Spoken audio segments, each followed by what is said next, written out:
Pero bienvenidos a todos a esta primera mesa presencial del evento que hemos llamado desde el SIAC el Perú como proyecto del territorio a la vivienda. Estas mesas, en general todas las mesas que estamos llevando en el Perú como proyecto, tienen como finalidad que los investigadores del SIAC presenten sus investigaciones y las confronten con miembros del sector público, del sector privado, de otros institutos académicos, locales e internacionales. Ahí tenemos un programa bastante nutrido con temas diversos y los días jueves los hemos dedicado al tema de la vivienda social en general. Esto por varias razones. Obviamente la primera de ellas es porque la vivienda es un tema prioritario en nuestro país. La segunda es porque el título del territorio a la vivienda intenta hablar de todas estas escalas las que están involucradas las investigaciones que tenemos en el centro. El territorio, como sabemos, el territorio peruano es entendido ya hace varios años en el Centro de Investigación de la Arquitectura y la Ciudad como un espacio de exploración, como un espacio a través del cual estamos intentando comprender mejor nuestras ciudades, nuestro manejo territorial, la relación que hay entre las ciudades, el paisajismo y finalmente también la arquitectura.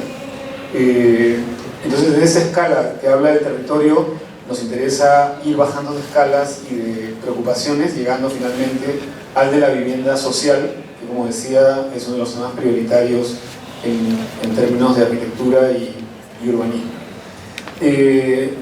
La Facultad de Arquitectura está trabajando en una iniciativa que nació en el Colegio de Arquitectos del Perú, Región Lima, llamada Manzana Segura. Manzana Segura va a ser presentado el último jueves de octubre.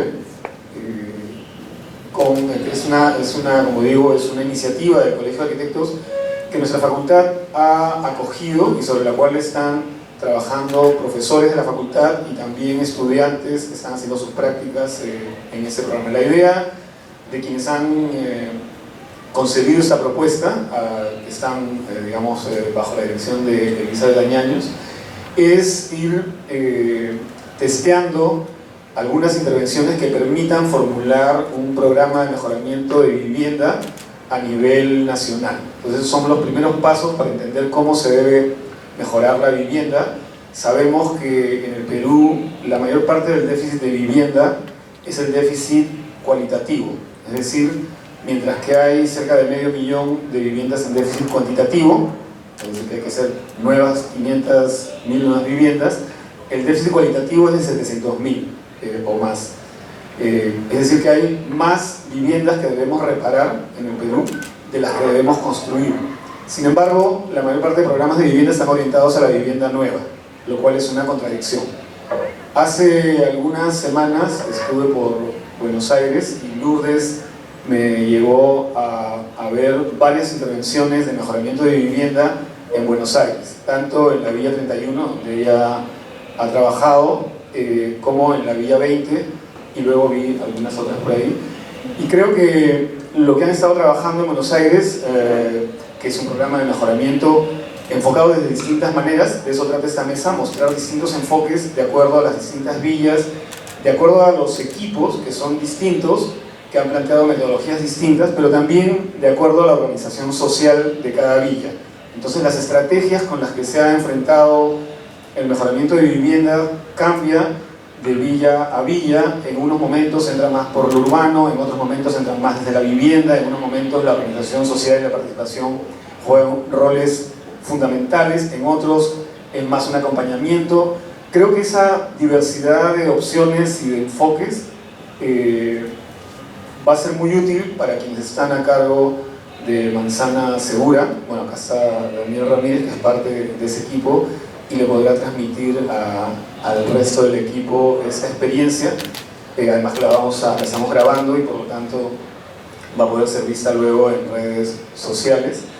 Y nada, como estamos involucrados como facultad y como centro de investigación en el tema de Manzana Segura, pareció una buena idea invitar a Lourdes a que nos cuente cómo han estado trabajando esto en Buenos Aires, cómo lo está trabajando ella misma desde dentro del programa, y ella ha tenido a bien invitar a algunos otros profesionales que han estado en las otras intervenciones. Entonces, en esta mesa, básicamente lo que vamos a hacer es revisar con la ayuda y la guía de todos ellos la experiencia reciente, no tiene más de 5 años, no, 7 años, en Buenos Aires. Entonces, nada, primeramente, muchas gracias, Lourdes, no solo por estar aquí, por habernos contactado con tus compañeros de trabajo allá, y por haberme paseado en las villas en Buenos Aires.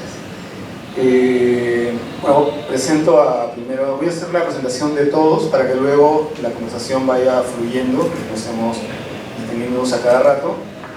Lourdes Pinillos es alumna de esta facultad, ha hecho su maestría en Hábitat y Pobreza Urbana en América Latina en la UBA, la Universidad de Buenos Aires, y ahora es alumna de la maestría en Planificación y Evaluación de Políticas Públicas de la Universidad San Martín de Buenos Aires. Su tesis es sobre diálogos y disputas construidas en torno al acceso a los servicios públicos y a la seguridad de la tenencia del suelo. A su vez cuenta con experiencia en planificación y gestión de políticas públicas, de mejoramiento habitacional, seguridad en la tenencia y acceso a servicios públicos en barrios vulnerables. Bueno, Lourdes va a hacer una introducción y luego va a hablar en la parte final sobre la Villa 31. Y sobre la Villa 20 nos acompañan, para hablar sobre la Villa 20 nos acompañan Florencia Almansi, arquitecta recibida en 1987 en la Universidad de Buenos Aires, con posgrado en estudios de planificación urbana participativa, máster de políticas sociales y doctorando al programa de doctorado en ciencias sociales de Inflaxo, Argentina, con experiencia como investigador en la Universidad de Buenos Aires y la Agencia de Promoción Científica y Tecnológica Argentina, y miembro del IED-AL desde 1997. Participa en muchos proyectos de investigación, acción, diseño y evaluación de políticas públicas. Junto con ella estará Tomás Reverter, coordinador general del proceso de reurbanización Villa 20. Se ha desempeñado como subsecretario social en el Instituto de Vivienda de la Ciudad de Buenos Aires y coordinado procesos sociales de construcción de vivienda desde el año 2010, con experiencia en la conformación de cooperativas de vivienda y coordinación de proyectos sociales con abordaje territorial en diferentes villas y áreas de la ciudad.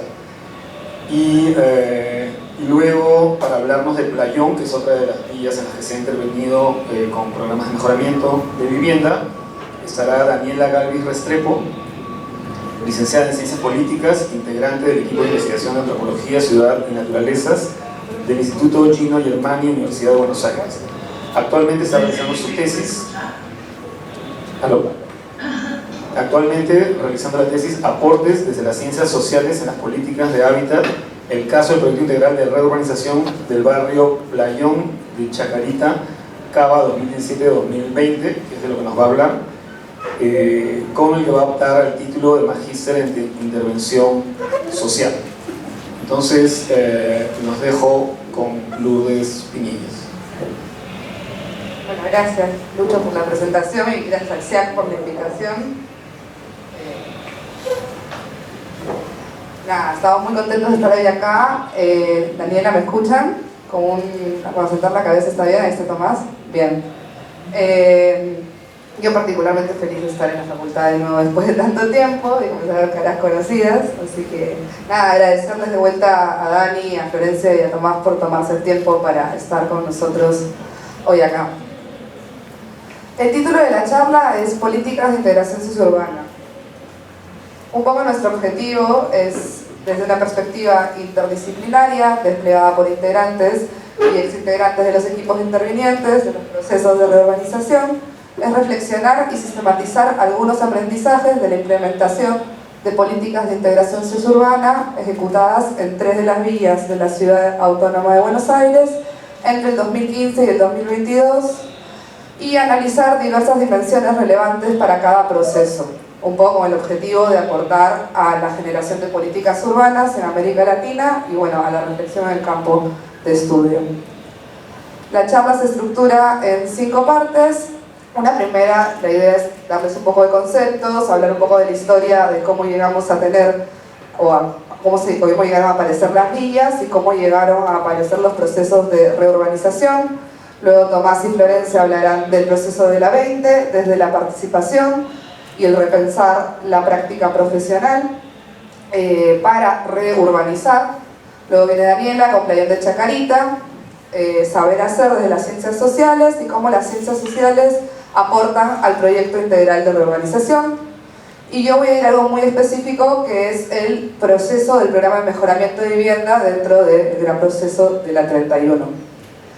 Tenemos unas preguntas abiertas y ahí vamos a ver cómo combinamos virtual con presencial para abrir un poco el debate. Bueno, les hablaba de villas, pero ¿qué son las villas? Las villas son territorios que están originados por ocupaciones de suelo urbano, no están en las periferias, vacante a través del tiempo, y caracterizados por la producción de tejidos irregulares, organizados a partir de pasillos angostos por donde no suelen acceder los vehículos. Se estima que en la ciudad autónoma de Buenos Aires hay entre 38 y 50 villas. Están ubicadas por lo general cerca a centros o en tierra fiscal y cerca de centros de producción y consumo, y se encuentran inscriptos dentro de la trama urbana y o circunscriptos por bordes naturales o físicos, y se caracterizan por la ausencia de suelo urbano vacante, o sea, suelo vacante en general, ¿no? O sea, y por eso crecen en altura siendo lugares de alta densidad. En eso se diferencian bastante de nosotros, ¿no? Un poco de nosotros Perú, a veces digo nosotros allá y a veces nosotros Perú, bueno, la confusión. Un poquito cómo llegamos cómo llegó a existir las villas en capital, cómo llegaron a consolidarse. Los primeros registros datan de la década del 30 y hablan de hombres y mujeres europeos que emigraron por la crisis mundial. En paralelo, lo que pasa es que Argentina pasa por la Gran Depresión, por los efectos de la Gran Depresión, por un proceso de sustitución de importaciones que también atrae hacia la capital, desde el puerto de Buenos Aires, a migrantes de las regiones que ven sus economías dañadas y perjudicadas por la crisis. En 1956, o sea, las villas se consolidan entre el 30 y el 40, y en 1956 se hace un primer censo, lo hace la nueva Comisión de Vivienda en ese momento, y se detectan 21 villas y 33.920 habitantes. Eso hace que se ponga en la arena política las villas como un problema, y comienza un periodo de procesos de erradicación. Es decir, el gobierno no quiere las villas en la capital y comienza a hacer diferentes planes organizados para erradicarlas. Con la vuelta a la democracia, si bien no terminaron los planes de erradicación, o sí terminaron, pero siguieron existiendo desalojos, se comienza a cambiar el paradigma de erradicación a erradicación. Ahí comienzan a aparecer leyes que hablan de esta erradicación, y un hito importante es que se conforma la Ciudad Autónoma de Buenos Aires, que significa que tiene 2 cámaras de senadores y diputados y puede gestionar sus propias leyes. Ya en la década del 2000 se comienza a cambiar de erradicación a un proceso de reorganización como concepto, y con algunos hitos que también marcan como un poco la historia, como son la toma del indoamericano y algunas leyes que comienzan a aparecer, como la ley de la 20 del 2005 y la del 2009 de la Villa 31. Y en el 2015 se anuncian 4 procesos de reurbanización, a partir del 2015 en realidad. No queríamos dejar de mencionar que a nivel nacional la discusión gira en torno a la integración sociourbana. En este momento se aprobaron un par de leyes, la ley de integración sociourbana a nivel nacional, se creó la Secretaría de Integración Social y Urbana a nivel nacional, que trabaja en todo el país, y hay unos decretos que también son relevantes. Un decreto del 2016-2017 que indica que hay que relevar todos los barrios populares y reconocerlos. Comienzan a aparecer en catastro con eso, básicamente, y se hace un certificado de vivienda unifamiliar. Ese certificado no es un título de propiedad, recordemos que no hay una política como los 90 del Perú del título de propiedad, pero sí da seguridad, y eso permite que puedas acceder a servicios públicos. Volviendo un poco a la Ciudad Autónoma de Buenos Aires, tenemos las 4 leyes de las 4 villas, la Rodrigo Bueno no vamos a hablar el día de hoy, y que tienen bastantes diferencias entre sí, pero también tienen cosas que surgen como en común, y surgen de un contexto de autonomización de la ciudad de Buenos Aires y producción normativa de corte progresista y garantista de derechos. Surge un marco de incumplimiento del marco normativo y la judicialización de la garantía de derechos, entre ellos el hábitat digno. Surge también de la lucha de larga duración de movimientos villeros y organizaciones sociales, de la convergencia de intereses urbanos e inmobiliarios en los territorios elegidos y de la confluencia del mismo signo político a escala nacional, provincial y local. ¿Cuáles son estos principios en común que rigen los procesos de reurbanización? Bueno, la radicación del barrio, ¿no? Se acaba el concepto de eliminar a la gente o de sacarla de su territorio y se promueve la radicación. La participación, que lo van a hablar los chicos más adelante. La consolidación del tejido urbano a través de la apertura de calles, del espacio público, del equipamiento comunitario. Comienzan a aparecer ministerios de ciudad en las villas. El mejoramiento de vivienda existente. Las relocalizaciones a partir de la construcción de vivienda nueva.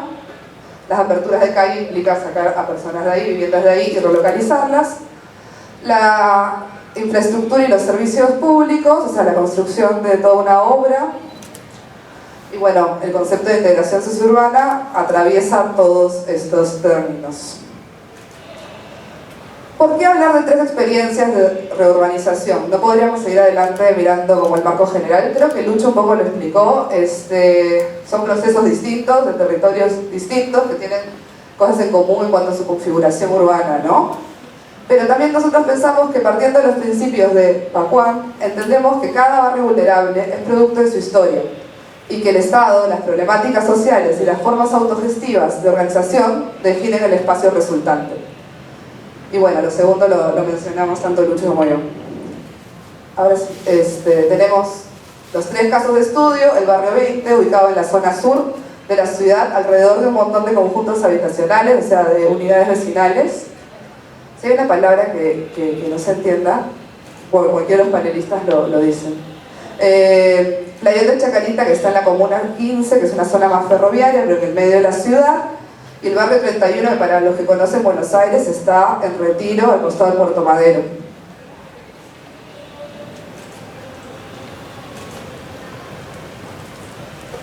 Bueno, les doy la palabra a Florencia y a Tomás. Me avisan cómo pasar las diapositivas.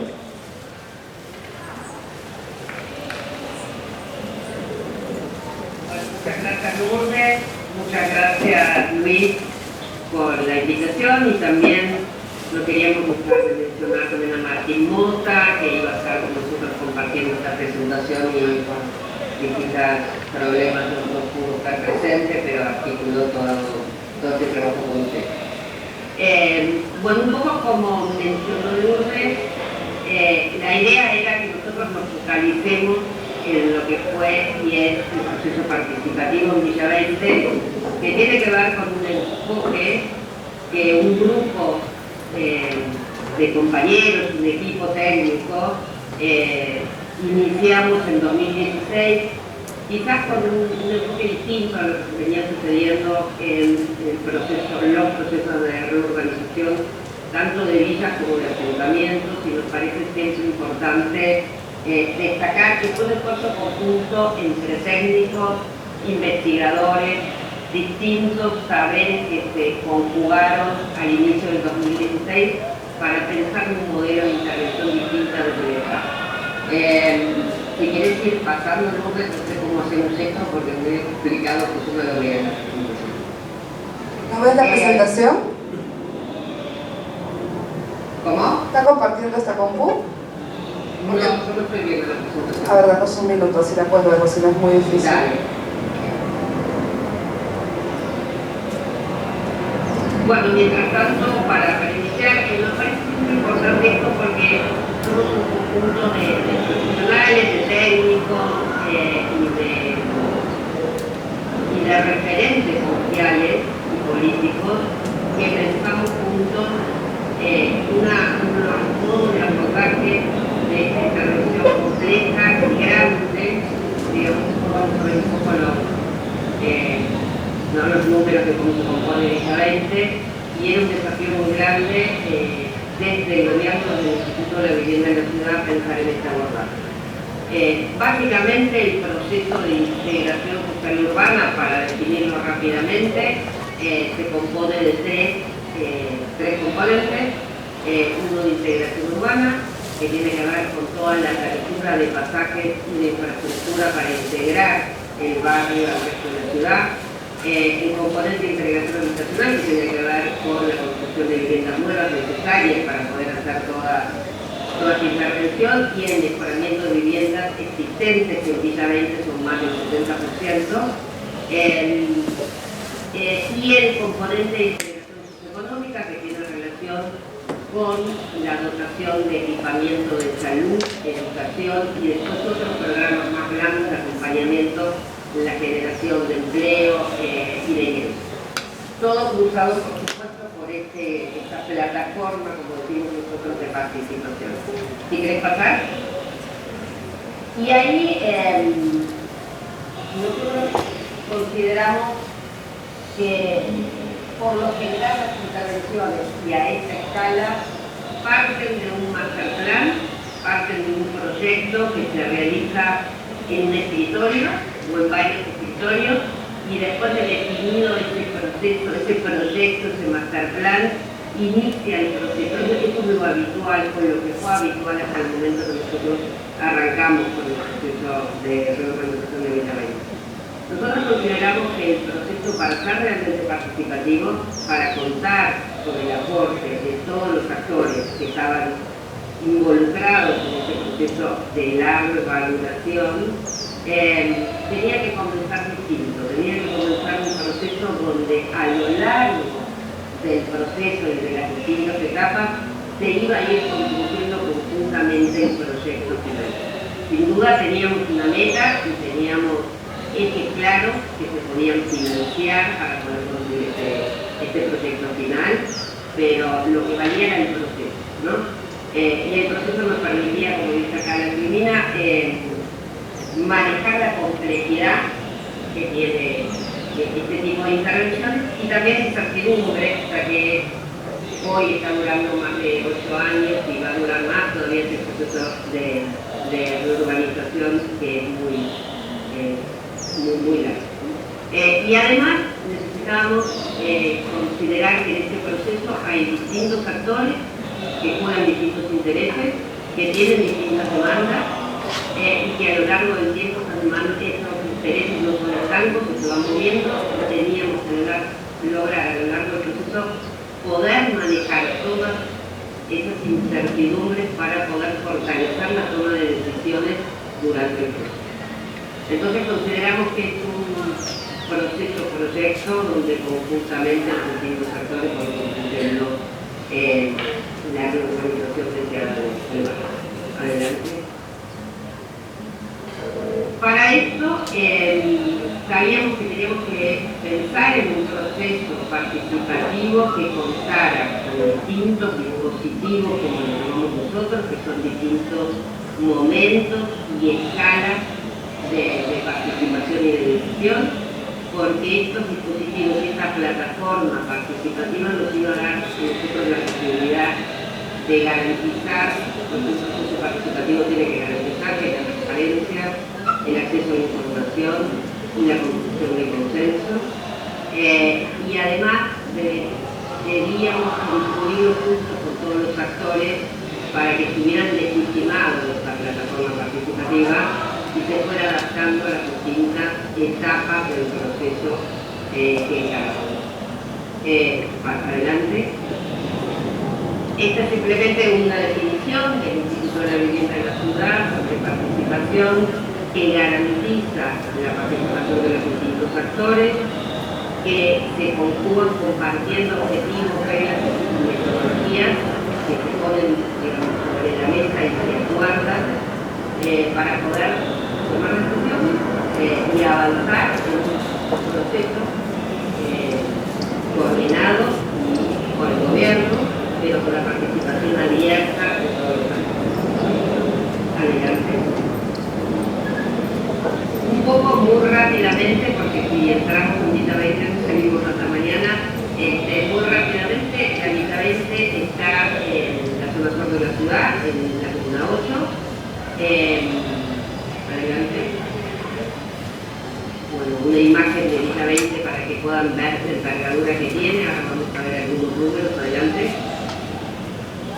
La comuna 8, no solo la Villa 20 tuvo a partir del 2016 un proceso de intervención, sino que se conjuga con una cantidad de intervenciones del gobierno local en la comuna, que bueno, de distinta índole y de distinta, no solo resolviendo el tema de la población vulnerable, sino también otras inversiones de transporte, de logística, en el marco de Plan de Comuna 8, es importante contextualizarlo adelante. Villa 20 tiene, a partir del censo del 2016, que fue uno de los puntos iniciales para la intervención, cuenta con 30.000 habitantes, 9.200 familias y 4.500 viviendas, lo que da cuenta del nivel de asentamiento que teníamos en el 2016. La población se conformaba en ese momento en 50% de argentinos, y el resto hay comunidades importantes, comunidades de paraguayos en Villa 20. Y además, uno de los rasgos característicos es que el 25% de las familias son inquilinas, eran inquilinos en el 2020. Un cuarto componente de inquilinos en el barrio. Adelante. Villa 20 se conforma en 3 sectores. Un sector que le llamamos el macizo, que es un sector que no había tenido grandes intervenciones hasta el 2016, o prácticamente ninguna intervención hasta el 2016. El sector consolidado de Villa 20, que manzanas que fueron teniendo a lo largo de los últimos 20 años distintas intervenciones, y el sector que es predio vacío, que hoy no es predio vacío, donde se construyeron las viviendas nuevas, un sector que se llama Papa Francisco, donde se construyeron 1.700 viviendas nuevas para la relocalización de las familias que iban a ser afectadas por la apertura de calles y adelante. Bueno, un poco la caracterización de nuestros sectores. Ahí ven el sector consolidado con calles abiertas, infraestructura, pero bueno, todavía hacia el interior de las manzanas con características, digamos, no ordenadas, ¿no? En muchas de las manzanas, pero así. El sector macizo, carente de servicios formales y por supuesto de calles y veredas y mejoramiento de las viviendas, y el sector Papa Francisco con el sector de las viviendas. Adelante. Bueno, el proceso de reurbanización no parte de cero del 2016, parte de la historia que tiene Villa 20, de lucha y de avances y de logros.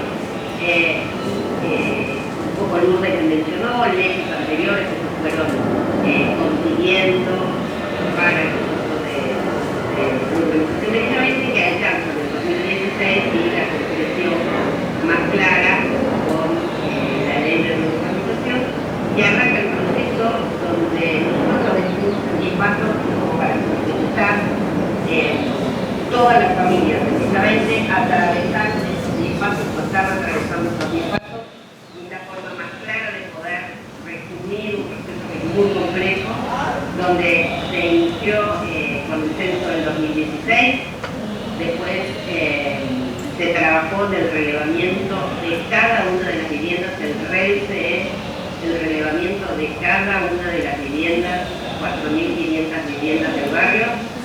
Se hicieron encuestas, entrevistas a cada una de las familias y un relevamiento técnico de cada una de las viviendas, porque no había información para poder empezar a pensar cómo podíamos intervenir en cada manzana para pensar en el sistema de urbanización. Esa información se procesa y se trabaja a nivel de manzana con todos los vecinos de la manzana, definiendo conjuntamente cómo se va a transformar esa manzana para abrir pasajes, patios, para lograr el acceso a los servicios de todas las viviendas y la ventilación y iluminación que todas las viviendas necesitaban para después poder ser estructuradas, subdivididas y estructuradas. Después de ese proceso se avanza en reuniones con las familias, aquellas familias que tienen que relocalizarse para no estar afectadas por la basura, y aquellas familias que no están afectadas también para los procesos de mejoramiento. Se llegan a los acuerdos pertinentes y el último paso es las familias que se mudan con el mejoramiento de la vivienda. Adelante.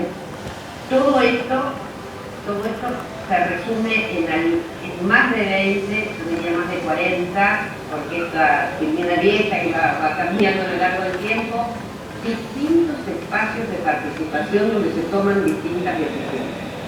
Decisiones a nivel de la familia, que tienen que ver con los procesos de adjudicación de mejoramiento sobre viviendas, distintos espacios de dispositivos de relevamiento y de diagnóstico, como son los talleres por manzana, los relevamientos, y después distintos dispositivos que generan en diferentes escalas consenso para poder avanzar con cada una de las acciones.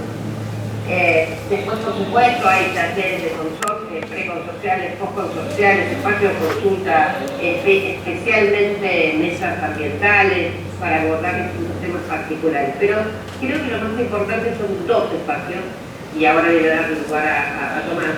El primero es la mesa de gestión participativa, que está reglamentada por la ley, abierta a todos los vecinos del barrio, que periódicamente en distintos momentos fue más frecuente o llegó a ser una mejor vez, pero donde se informa de todo el avance del proceso participativo, del proceso de urbanización 2020. Y el otro dispositivo central es la mesa técnica de gestión participativa, donde participan los actores sociales y políticos del barrio, la defensoría y otros actores que se suman en distintas etapas del proceso. Y ahí se conjuga un poco todos los saberes y las decisiones que tienen que ver con la organización social del barrio de política, que nos parecía interesante poder contarla porque parece siempre fácil que uno lo cuenta afuera, pero de adentro es muy complicado. Se toma mucho. Gracias, Flor. Bien, a lo que mencionó Flor, quizás arranquemos por el principio. ¿Cómo arrancamos este proceso? En el 2016, por allá por enero, lo que hicimos fue relevar justamente las referencias que había dentro del barrio, sin importar su pertenencia partidaria o a qué organización y demás, sino aquellas personas que nos señalaban como referencia dentro del barrio y generar reuniones con cada una de las partes. A partir de esto, y sacando algunas diferencias previas entre los grupos referentes y demás, sí pudimos consolidar, quizás la primera mesa que se consolida es la mesa de gestión participativa técnica, porque a partir de estas charlas generamos una mesa, fueron unos 6 meses de charlas, por lo menos, para que se entienda. Consolidamos una mesa en la que pudimos trabajar a rasgos bien generales ciertos acuerdos. Desde luego, el primer acuerdo era que estábamos de acuerdo todos en un proceso de reorganización. Y a partir de esa simple oración empezar a trabajar en qué consistía ese proceso de reorganización. Y uno de los primeros pasos que se da con esta mesa de gestión participativa técnica es justamente desarrollar en conjunto esta ley, por supuesto con la participación de varios asesores de legislatura, obviamente el tratamiento y demás, y algunos ciertos consensos generales como aperturas de calle muy específicas, 3 que ya estaban trabajadas anteriormente en el barrio, me parece que eran consensos más amplios, y a partir de eso trabajar en una ley bastante amplia para poder llevar adelante y darle plataforma a este proceso. Así que bueno, la primera tarea fue esa redacción de ley conjunto entre todos, conjuntos y comas de cada uno de los temas que íbamos a tratar, y llevar a la legislatura y lograr la aprobación por unanimidad de todos los partidos políticos. Y en esto fue muy importante el trabajo de los mismos referentes a nivel territorial y de sus bases a cada uno de sus partidos para que votaran esta ley a favor y la aprobaran. La misma ley es una mesa de gestión participativa que es la que se va a llevar adelante en el barrio, como bien dijo Flor, mes a mes generalmente, bastante amplia, por supuesto, la mesa, puede ser hasta 200, 500 vecinos, lógicamente el trabajo más complejo de tantos vecinos. Pero bueno, esta va a ser la mesa amplia en general, la mesa técnica que va a tratar para que se entienda temas más específicos generales, como pueden ser las operatorias de vivienda nueva, de mejoramientos, cargos y ciertos aspectos más generales. Y por el otro lado, como bien contaba, varios dispositivos de participación con distintas escalas. Uno de los compromisos que se dio en esta mesa de gestión técnica fue que el tratamiento de las manzanas, particularmente de Villa 20 consta de 30 manzanas, que cada una de las manzanas pudiera trabajar con sus propios vecinos este proyecto que se iba a llevar adelante en la manzana. Por ejemplo, la decisión de dónde iba a ser la apertura de calle, de dónde iban a ser los acompañamientos, por supuesto con información previa del IBC, de las condiciones de las casas, de tomar esa información de los vecinos mismos que quieren tener dispuestos a mudarse o no, y demás. En este sentido, la mesa técnica y sus organizaciones no fueron tan partícipes a nivel organizacional, sino como un vecino más, si es que fuera su propia manzana. Y ese trabajo se da más a nivel de cada manzana y se llegan a los acuerdos. Son 5 talleres, bueno, creo que no mencioné más, pero son 5 talleres donde se va decidiendo la distintas variables. Y por último, podríamos decir que a nivel individual, una vez trabajado los talleres en los talleres de formación, se trabajaba con los vecinos, con cada una de las familias, para llevar adelante el proceso. Lo importante acá es que estos dispositivos están todos entrelazados entre sí. Y un claro ejemplo podría ser, por ejemplo, que si se diera la toma de un espacio, de un pasaje que se está demoliendo para abrir una calle, la reacción en primer lugar va a ser de la misma manzana para proteger ese espacio porque es su calle, la infraestructura que va a estar entrando en sus casas, pero también va a ser la reacción de todas las organizaciones que son parte de estas decisiones, con lo cual se crea un blindaje dentro del barrio que permite poder llevar adelante esa acción. Y en última instancia, el uso de la fuerza pública, si fuera necesario, definitivamente creo que casi todas las instancias necesarias, pero bueno, si hubiera un nivel de seguridad tal pero quizás es importante que todos estos dispositivos comunicados y que combinen y equilibran las casas del barrio permanentemente, donde se puede escuchar la voz, no se puede, por ejemplo, una manzana,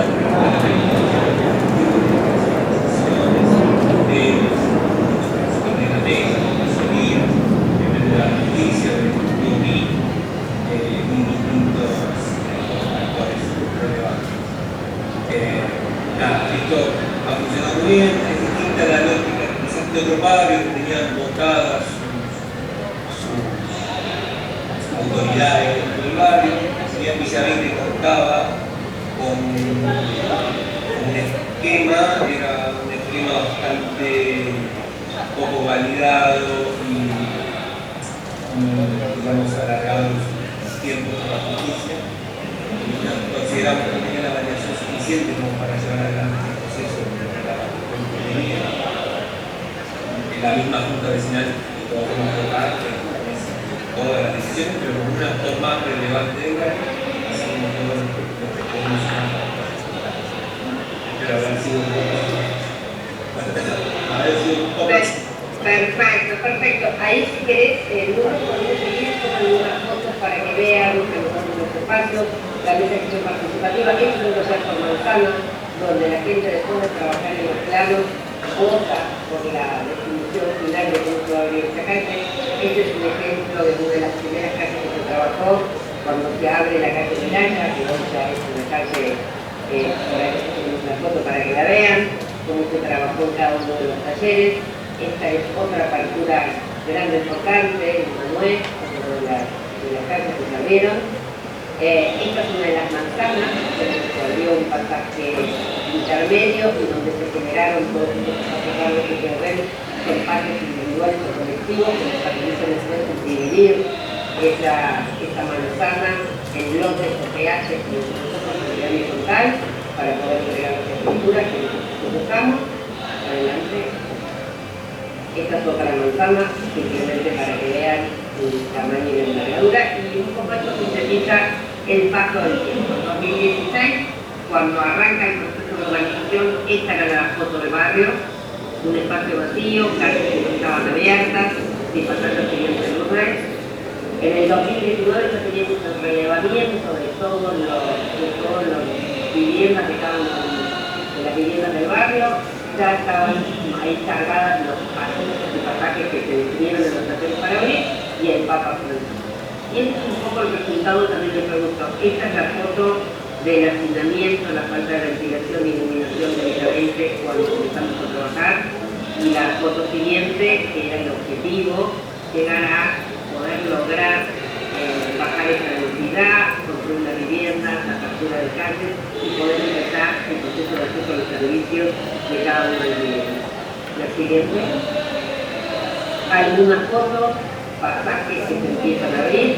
Estos son las fotos aéreas de pasajes abiertos, ahí en el fondo ven las viviendas de los pasajes abiertos, hasta las viviendas de contaminadas de la mayoría. Siguiente. Bueno, y la imagen final, está hoy el barrio, con la mayoría de las viviendas construidas, la escuela, como ven ahí, en la pista del macizo con cerquita con todas las coberturas de calles, y los mejoramientos que todavía son cositas que no hicimos un número por ser tan largo.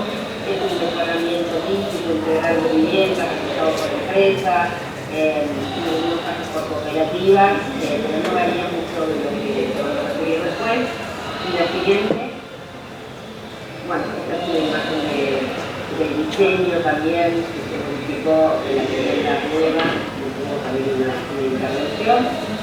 Adelante. Y después, por último, queríamos contarles nada más que para reflejar lo que es un proceso participativo que puede sostener un proceso en el tiempo. Hace menos de un año comenzamos a empezar a pensar los espacios abiertos, los pasajes, desde un enfoque relacionado con el cambio climático, que tuviera algunos parámetros y variables que consideraran el tema de las olas de calor, inundación, el valle, y eso también podía incorporar al comienzo del proceso. Con este proyecto pudimos incorporarlo en la siguiente y empezamos a trabajar también participativamente en cómo intervenir los pasajes. Este es un pasaje de la manzana 19 que fue muy importante para la manzana y para la apertura, para las familias que viven ahí, la apertura, como ven en la foto de la izquierda, pero ese pasaje no pudo tener las intervenciones verdes o de reducción de calor. Hoy es un pasaje todo de cemento, donde se trabajó participativamente también con los vecinos adelante, en rediseñar este pasaje y empezar a pensar en intervenciones distintas para estos y para pasajes que todavía faltan a venir. Adelante.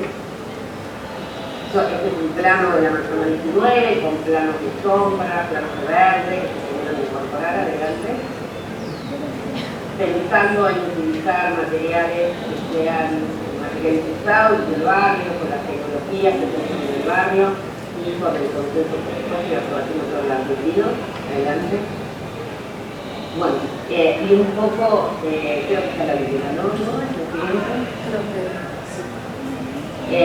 Nada, me parecía que era importante hacer un poco sobre el proceso participativo de la 20, porque nos parece que es un proceso que puede garantizar la sostenibilidad a largo plazo, el tratamiento de distintos temas, la innovación dentro de los procesos de urbanización.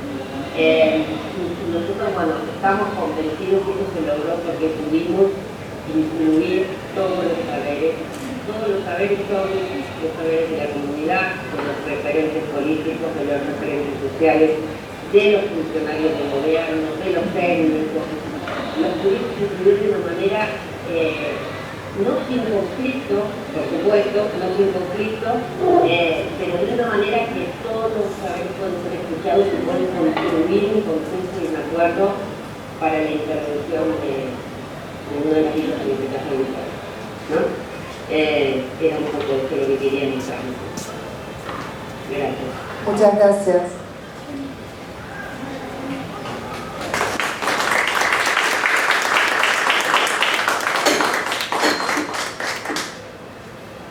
Bueno, ahora le toca a Dani hacer su parte, ¿no? Hola, ¿arranco? Dale. Bueno, muchas gracias por la invitación, a Lourdes, a Luis por la iniciativa, a Tomás y a Flor por compartir todo lo que vienen compartiendo, no solamente en este espacio, sino el proyecto del Villa 20, que creo que ha sido muy relevante para la ciudad y para todos quienes estamos en este tema. Ahí vamos a hablar un poquito de cómo sirve también de antecedente para el caso del Playón de Chacarita. Yo concretamente voy a hablar desde la perspectiva de las ciencias sociales, porque es una mobiliaria. Yo trabajé en el proyecto de Playón de Chacarita desde el equipo social, después desde la coordinación, pero también como con esta idea y la posibilidad de pensar como otros saberes, como decía Florencia, también tenemos un aporte para hacer a la construcción de la ciudad y a estos procesos de reurbanización en particular. Justo me antecedió Florencia, que es la arquitecta más social del mundo, así que va a quedar un poco descolgada algunas cosas que diga, pero bueno, en Playón no siempre contamos con la suerte de tener un equipo técnico consciente de ciertas perspectivas sociales, así que fue un proceso que fuimos construyendo y justamente de eso vamos a conversar. Si quieres pasar, bien. Playón de Chacarita es un barrio bastante distinto a la Villa 20, a la Villa 31, es un barrio chico que tiene alrededor de 2.700, que tenía en 2016 cuando se hizo el censo, 2.700 personas, alrededor de 1.000 familias y 500 viviendas, o sea, es una escala muy chica, por eso también las comparaciones tal vez no son tan aplicables en este caso, pero bueno, es también una buena experiencia de intervención por esa particularidad. Es un barrio donde la comunidad peruana tiene una presencia bastante importante, alrededor del 42% de las personas nacieron en Perú y cerca del 41% nacieron en Argentina, después hay también algo de comunidad de Paraguay y de Bolivia. Y también está esta particularidad de que cerca del 28% de las personas son inquilinas, es decir, alquilan una vivienda, generalmente en inquilinatos, viviendas compartidas por un número importante de familias, y el 71% son dueños, entendiendo dueños como personas que ocuparon la tierra, construyeron la vivienda, pero hoy no cuentan con un título de propiedad porque no se han dado, porque está en proceso la política pública que debería garantizar ese título de propiedad. Bien, pasamos. Esto es una foto aérea del año 2016, antes de que empezara la intervención. Es un barrio que se emplaza en tierras ferroviarias, entonces está como, o sea, digamos, el borde del barrio son justamente, o eran, que ahora ya fueron retirados, galpones ferroviarios, rieles, y su poblamiento empezó justamente con esa característica. En principio, la misma empresa de ferrocarriles Argentina, en la época en que era pública, dio a algunos de sus trabajadores terrenos, y esos trabajadores fueron quedándose aquí con sus familias, y con el tiempo, en particular a partir de la crisis del 2001 y del 2010, empezó a poblarse por muchísimas más familias, se dieron algunas zonas colectivas, y es ahí donde se convierte en un barrio de una escala un poco mayor. Con particularidad también es un barrio que está en la zona norte de la ciudad, que no es lo común para las villas, hay unas pocas, entre ellas la 31 y Playón de Chacarita, en esa zona, porque es usual que esté en la zona sur, donde se emplaza la Villa 20, y justamente el lugar donde está Playón de Chacarita es una zona consolidada de la ciudad, con muchísimos servicios públicos, tiene una estación de tren, una estación de subte a muy pocos metros, así que eso también determina bastante que muchísimas personas ante el déficit habitacional en la ciudad elijan este territorio en particular como una opción. Pasamos a la siguiente. Hay una foto de un post, creo que es del 2019, se ve como bien, con la apertura de la avenida Triunvirato, que es como la gran intervención a escala urbana que se da con el proceso de Playón de Chacarita. Siempre en cuestión, digamos, qué tanto influye eso en la decisión de urbanizar esta villa, el hecho de que se abra un tramo de una avenida bastante importante para la conectividad del transporte en esa Así que bueno, ahí están también las manzanas de las viviendas nuevas en la parte de abajo, y en el centro sigue el macizo del barrio, que a día de hoy tiene un par de aperturas más de calle hechas, pero que están todavía en proceso de estar abiertas a circulación. Bien, esto lo paso rápido a modo de contexto, un proceso similar al que relataba Florencia, al menos en el inicio. Se hizo un censo en el año 2016, se inició la discusión de un proyecto de ley que entiendo no empezó de la manera tan ordenada como contaba Tomás, y que de hecho ni pudo acompañar también ese proceso, menos conexión, digamos, con las estructuras políticas y organizativas del barrio, lo que hizo que fuese muy difícil el arranque. Estuvo a punto de caerse el proyecto en varios momentos, representaciones barriales también deslegitimadas por el paso del tiempo, porque la Junta Vecinal tenía varios años de haber sido elegida. Entonces el proceso de inicio con Playón no fue sencillo, un barrio al que el IBC, digamos, al Instituto de Vivienda, que es la entidad encargada de la política, le costó mucho ganarse la confianza de sus vecinos y vecinas, que hasta el día de hoy sigue siendo tensionante esa relación, pero bueno, empezó con esta discusión del proyecto de ley que se aprueba finalmente en el año 2017, en el mes de marzo, y luego con un relevamiento socioespacial en el que pasábamos vivienda a vivienda, relevando tanto la situación técnica como social de esas viviendas, y con algunas obras provisorias, que fue una demanda muy fuerte del barrio. Es decir, si el Instituto de la Vivienda viene a este lugar, viene con obras concretas y viene a hacerlo ya, digamos. Entonces esas obras consistieron sobre todo en la reparación de algunos pluviales, temas cloacales, todo en un ámbito, digamos, de obras provisorias que no iban a ser las definitivas, porque entendíamos que las definitivas iban a hacerse cuando se abrieran las calles, pero sin esas obras no estaba habilitado el ingreso del Instituto de la Vivienda al barrio, así que fueron bastante importantes, se hicieron mal y hubo que volver a hacerlas, así que bueno, la atención siempre ahí. ¿Pasamos? A partir del año 2018 empieza la construcción de las viviendas nuevas, sigue ese relevamiento, y nos encontramos con el proceso de definir por dónde empezaban ya las intervenciones definitivas en el barrio. Entonces, de eso vamos a hablar más adelante, pero cómo diseñamos este proyecto urbano definitivo para el barrio fue como una primera discusión que se dio en dos etapas, que ahora vamos a hablar: una interna dentro de los equipos intervinientes y una externa en relación al barrio. Porque, como decía, no teníamos tantos consensos como por ahí existían en el equipo de Villa 20, de listo, vamos con una metodología participativa que sea esto. Había otras propuestas en el medio que vamos a conversar, pero es ese como el proceso que se fue dando. Esto es más lo que realmente pasó. Pudimos hacer talleres participativos, definimos las trazas de las calles, definimos el diseño de las manzanas, y a partir de octubre del 19 empezaron las mudanzas a las nuevas construidas. En 2020 nos atravesó la pandemia como a todos, un proceso bastante complejo que no voy a profundizar, pero ahí seguimos con obras de mudanzas, de municiones, lo cual también es un intermedio difícil de sostener en una intervención territorial. Medio barrio demolido, escombros, ratas, conflictos. Entonces, desde mientras tanto, es también un reto para el abordaje de los equipos territoriales. Y empezamos también un proceso al que le llamamos el post-mudanza, y es cómo acompañar el proceso de habitar una nueva vivienda que emprenden las familias que dejan su vivienda del barrio histórico y se mudan a vivienda nueva. Todo un tema que requiere de otro espacio, pero bueno, también algo importante a tener en cuenta en este tipo de proyectos. Y a todo eso, hasta el 2021 e incluso hasta principios de este año, una gran deuda en el caso de Playón de Chacarita ha sido el tema de los mejoramientos de vivienda. Hasta ahora, si no estoy mal, yo ya no hago parte del proceso, se han hecho cerca de 5 mejoramientos integrales, es decir, durante 6 años de intervención, 5 mejoramientos. Ahí hay un desfasaje que sigue siendo un reclamo para. ¿Pasamos?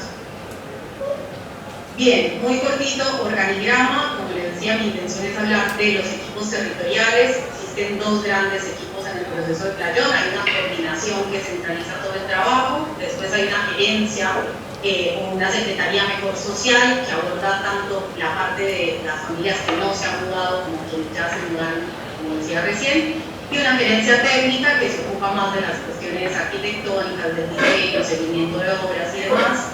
Y entre esos dos equipos conformamos en su momento un equipo que se llamó un proyecto urbano, que era justamente el que se encargaba de pensar ese proceso junto con los vecinos, por supuesto, de cómo llevar adelante un diseño urbano del barrio. Bien, en ese contexto vamos a hablar. Solo agregar que justamente estuvimos en el Instituto de la Vivienda en un momento en el que los equipos territoriales tenían muchísima relevancia, muchísimas posibilidades de pensar, de hacer y de influir en la política. Entonces, justamente por eso también, más allá de cómo es cada barrio, el cómo fue cada equipo y qué aportes pudo hacer, fue muy relevante para los resultados finales de cada uno de los proyectos. ¿Pasamos? En términos de general, la ley sobre participación nos decía que existe una mesa de gestión participativa que estaba integrada por los delegados elegidos en el barrio. El tema es que sus mandatos tenían ya más o menos 5 o 6 años, así que no había mucha legitimidad en esos delegados. Organismos públicos como las defensorías, la legislatura de la ciudad y el Instituto de Vivienda de la ciudad. Y que existía además, y en esa instancia, en esa gestión era donde se tenían que tomar las decisiones del barrio, es decir, la mesa no era solo una mesa de consulta, de información, de demás, sino una mesa de decisión, prioritariamente. Y después sí, asambleas que se podían realizar una vez al mes, cada 3 meses en el barrio, donde se daba información respecto del proceso. Acogemos la definición de participación que hizo hace un rato Florencia, que además entiendo que la habíamos hecho hace mucho tiempo en una mesa de trabajo entre integrantes del equipo del IDC, así que esa definición me parece que agrupa lo que entendemos por participación. Y para meternos un poco más en tema, por burocracia territorial, entendemos aquellos trabajadores y trabajadoras del Estado que estamos en una escala cercana a las personas destinatarias de la política y un poco lejos de las oficinas centrales. Entonces eso nos da como un margen de discrecionalidad y de maniobra que es muy interesante observar. Y por eso nos preguntamos si las ciencias sociales tienen algún aporte a las políticas de hábitat desde ese rol de burocracias territoriales. ¿Qué sabe el experto? Por ejemplo, los arquitectos es claro que aportan conocimiento técnico, diseño, urbanismo y cosas de ese estilo, pero bueno, la pregunta es ¿qué hacemos los cientistas sociales en este tipo de políticas? Y si siempre nuestro rol está atado a una voluntad de gobierno o si en algún momento podemos también poner freno y hacer un contrapunto a eso que un determinado gobierno quiere realizar en un territorio. En este caso encontramos que sí, y muy cortito voy a hablar de eso porque no sé si ya me estoy pasando el tiempo. ¿Pasamos? Entonces, creemos que son importantes las burocracias justamente por su cercanía con el territorio, con los destinatarios de la política, porque sus intereses, objetivos y saberes personales también aportan a la política, cuál es su trayectoria, marca la forma de acción de la política, porque creemos que toman decisiones, en el caso particular de las políticas de hábitat, es muy sensible el quién te recibe, cómo te recibe, qué derechos habilita. Por supuesto que todos deberíamos regirnos por lo que dicen las normas, pero el 1 a 1 es también un proceso relevante en este tipo de políticas, porque creemos que aportamos saberes expertos, metodologías y conocimientos específicos que hacen también a la política urbana, porque disfrutamos sentido sobre esa política y porque somos la materialización tanto de lo que el Estado hace como de lo que deja de hacer en ese territorio. ¿Seguimos? Bien, entonces vamos a analizar como 2 planos, uno de tensiones internas del equipo de planos de Chacarita, técnico y social para definir cómo abordar en el territorio, y uno de hacia afuera, qué sucede cuando hacemos esas propuestas y qué respuestas tenemos desde el barrio. ¿Estamos?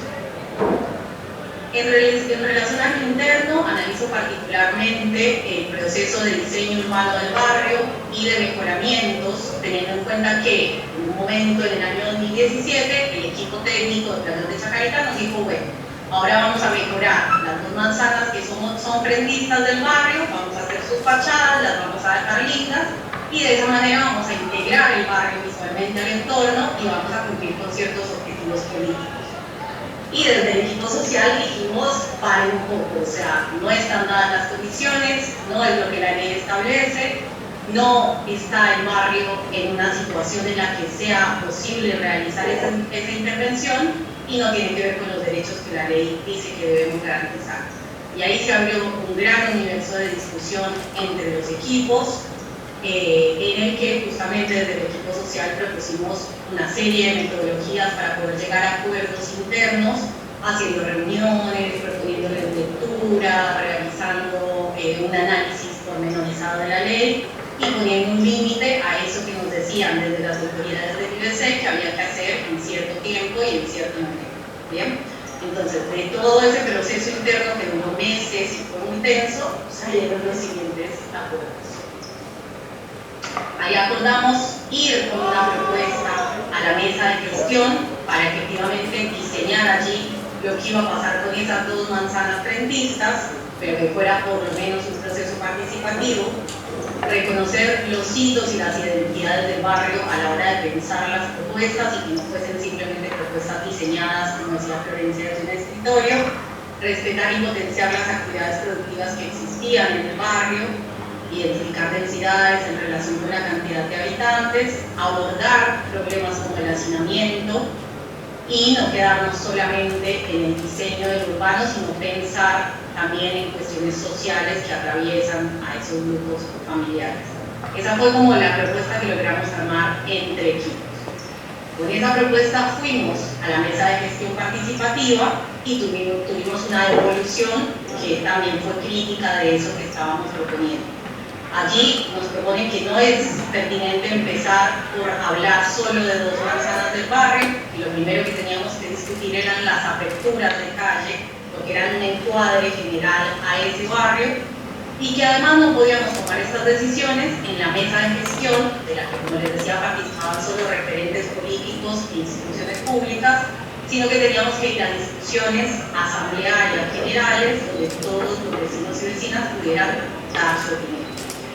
En relación a eso, desde los equipos recogiendo las propuestas, nos parece más que razonable la opción de empezar por las aperturas de calle y proponemos no ir a asambleas generales, sino hacer talleres por manzanas, por zonas de posible afectación, convocando a vecinos específicos, pero sí corrernos el espacio de la mesa de gestión que entendíamos desde el barrio no tenía la legitimidad suficiente para tomar esa decisión, aunque la ley dijera que era el espacio de participación. Entonces, como abrir esta mirada, como decían en el caso de la 20, de que no existiera un único espacio, sino de que cada decisión tuviera un contexto particular en el que se pudieran, o sea, dependiendo de quiénes fueran las personas convocadas y afectadas, que allí se pudieran tomar las decisiones. Entonces, de nuevo, aparecen ciertos mecanismos o metodologías de las ciencias sociales para enfrentar esta situación, como la mediación entre el saber experto técnico que decía una cosa y el saber de las vecinas que decía otra, habilidades comunicativas para llegar a un acuerdo, sistematización del proceso, valorización y apertura a la participación y garantía de acceso a la información para que las personas pudieran tomar una decisión informada. Ahí logramos un nuevo consenso, tanto entre equipos como mesa de gestión, de efectivamente hacer el diseño en talleres participativos con participación directa de las familias y no solo de sus referentes, iniciar obras de mejoramiento solo cuando tuviéramos un proyecto urbano diseñado de todo el barrio que incluyera las aperturas de calle, establecer pisos mínimos de participación. Si íbamos a una manzana, mínimo tenían que participar el 50% de las familias en todos los talleres, y en un último taller donde hacíamos una votación tenían que estar por lo menos el 70% de los grupos familiares. Así esa decisión que tomábamos tenía una legitimidad.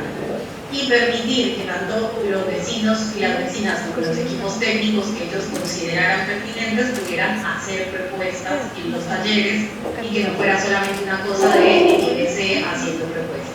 Bien.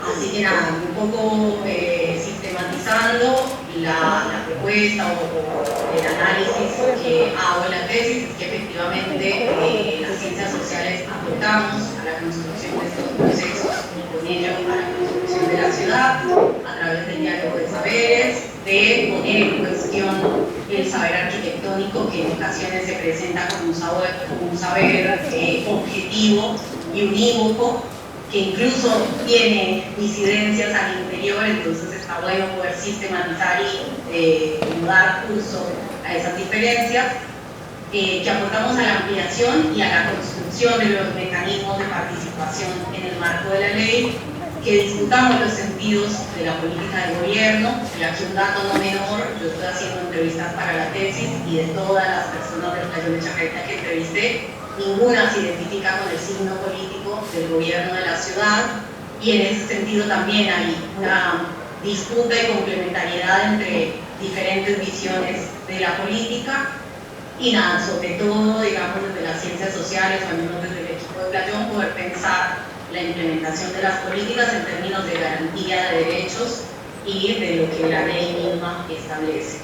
Todo un concepto que denominado el ejercicio y el Moy, que es el de habitar la trinchera como la posibilidad de disputar sentidos en la política y abrir nuevos caminos de acción. Eso. Gracias, Dani.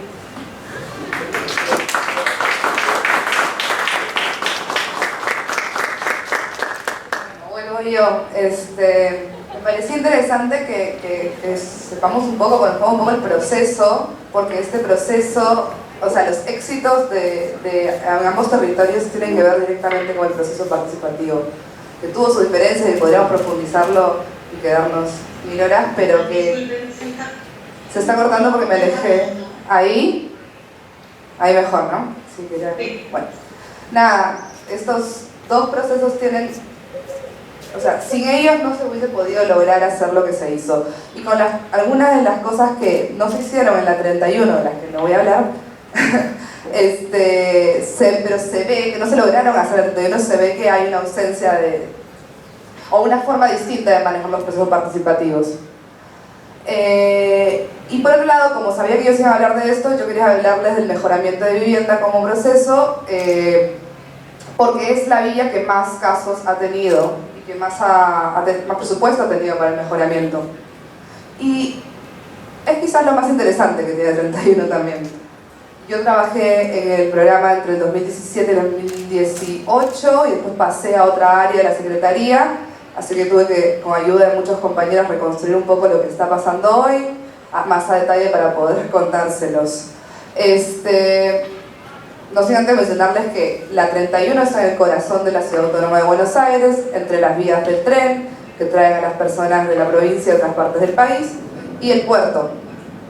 Es una zona de alto valor inmobiliario, que podemos ver el barrio de Recoleta, que es de alto valor, Puerto Madero, el casco histórico, y bueno, la centralidad es algo que la define, ¿no? Algo que también es interesante es que la atraviesa una autopista de acceso a la ciudad, uno de los accesos más importantes, y que divide el polígono en dos.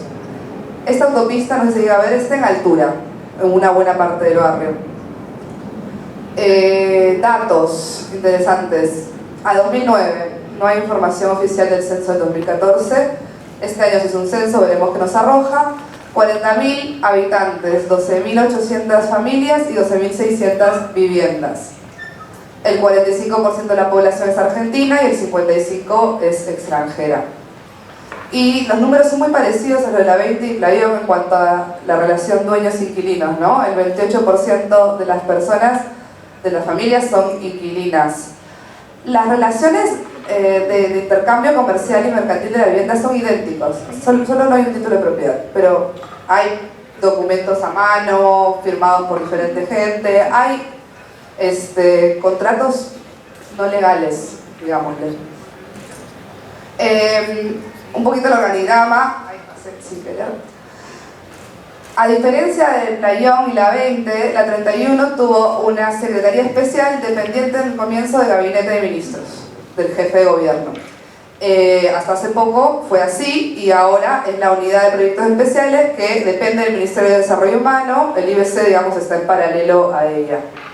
Y hoy en día tiene 4 direcciones generales: la social, la económica, la de vivienda y la de diseño urbano, obra y proyectos. Este es un plano que está en anexo al dictamen, un poco lo que les quería comentar es que se tomaron decisiones con respecto a las viviendas nuevas, igual que en las otras dos villas. Se anexó el predio de YPF, que es una empresa argentina estatal, y se construyeron alrededor de 1000 viviendas ahí, entre este predio y este de acá, que era una zona de containers. Las aperturas de calle no se han realizado todas y no han tenido el éxito como lo tiene la 20, pero con el nuevo abordaje de mejoramiento eso está comenzando a cambiar y lo vamos a ver más adelante. Y se tomó la decisión de cambiar la autopista de lugar, de pasarla por la parte de atrás. Acá está el puerto, para que se ubiquen, y acá está la zona más tipo urbana, Recoleta y compañía. Y originalmente se planteó un parque en altura y ahora un parque con equipamiento comunitario por la parte baja. Abajo de esta autopista hay viviendas. Así era. Ahora el parque se abrió, esta es una zona un poco más baja, esta parte está un poco más para ahí al fondo. Y estas viviendas se relocalizaron a las viviendas nuevas. Se hizo una recuperación, salvo la autopista que ya está en verde, salvo esto, se hizo una recuperación del espacio público y se puso mucho énfasis en abordar el macizo, que son las viviendas existentes. Acá tenemos una imagen de esas viviendas. Y quisiera contarles un poco cómo es ese macizo. Ahí sí podemos encontrar más similitudes con los otros dos casos. Aunque tengo la impresión que la 20 es un poco más densa que la 31 por los números. Pero bueno, el macizo es, al no poder crecer de manera horizontal, pues uno crece de manera vertical y se convierte en una especie de como rompecabezas, ¿no? Con ausencia de pulmones de manzana, con hacinamiento, una forma autogestionada y por etapas de hacer las cosas y poca ventilación. Una de las primeras cosas que hacíamos es identificar parcelas lotes urbanos. De repente me sigo llamando parcela porque estoy muy acostumbrada al término ya, pero para nosotros acá en Perú, lotes. Y estas parcelas no están delimitadas de forma física, ni administrativa, ni jurídica, y lo más importante, los vecinos no las perciben así. El vecino percibe su vivienda y sus metros cuadrados y listo. Les traigo una historia como reconstruir una parcela. En algún momento estas dos viviendas se asentaron acá, con muros independientes, cosa que no siempre pasa. Generalmente hay un solo muro y lo comparten, o es de una de las dos viviendas, y accedieron al agua a través de pozos subterráneos. Es una zona de relleno, y como decía Daniel en un momento, no tienen acceso formal a los servicios. Después de un tiempo vino otra vivienda, otra familia, y puso su polígono, como que delimitó su territorio ahí, movió con eso por efecto la calle y generó un pasillo. Entonces de propiedad individual pasamos a tener propiedad colectiva. Con el paso del tiempo seguimos creciendo, sigue habiendo una nueva calle, aparecen casos donde no hay muros divisorios, sino que la UF, la vivienda 4, tiene su muro y la vivienda 3 no lo tiene, lo reconoce, dicen los de la 4, eso generalmente pasa, y se sigue consolidando hasta tal punto que comienza a compartir otras cosas, como estructura. Bueno, la calle no vuelve a aparecer, y un poco un análisis síntesis de esta parcela en particular es que son 8 viviendas, 5 de ellas comparten estructura. 2 de ellas están hacinadas, esto se resolvió, se hizo un mejoramiento de vivienda, pero estaban hacinadas en 4.3 metros cuadrados, o sea, una habitación, y en 28 metros cuadrados una familia con 6, 7 hijos, si no me equivoco. 5 de ellas no ventilan o ventilan muy mal. La UF2 considera, esto es muy interesante, considera que el pasillo es suyo y le da permiso al resto para pasar. Entonces el espacio común tampoco existe. Y 2 de ellas tienen baños en el espacio común. Entonces ahí cuando comienzas a pensar en estrategias de formalización del suelo, y la vivienda en sí no tiene baño, y comienzan a saltar todos estos temas, ¿no? La vivienda en sí no tiene una medianera, la vivienda en sí no tiene ventilación suficiente, o sea, comienzan a pasar todas estas cosas que se han ido reflexionando en los procesos con la intención de generar algún tipo de seguridad en la tenencia del suelo. Entendiendo un poco más el macizo, vamos a entrar al programa de mejoramiento de vivienda, y hay que entenderlo como un proceso evolutivo para mí. En el 2016 comenzó con 4 personas, 5, yo entré en el 2017, y no sabíamos qué estábamos haciendo, básicamente. No teníamos mucha experiencia, Florencia, Martín, Tomás estaban comenzando también, no había un intercambio fluido todavía, que después se fue haciendo y de todas las experiencias fuimos aprendiendo, ¿no? Y trabajamos la escala UF parcela. Hemos llegado a poner hasta espejo en el baño.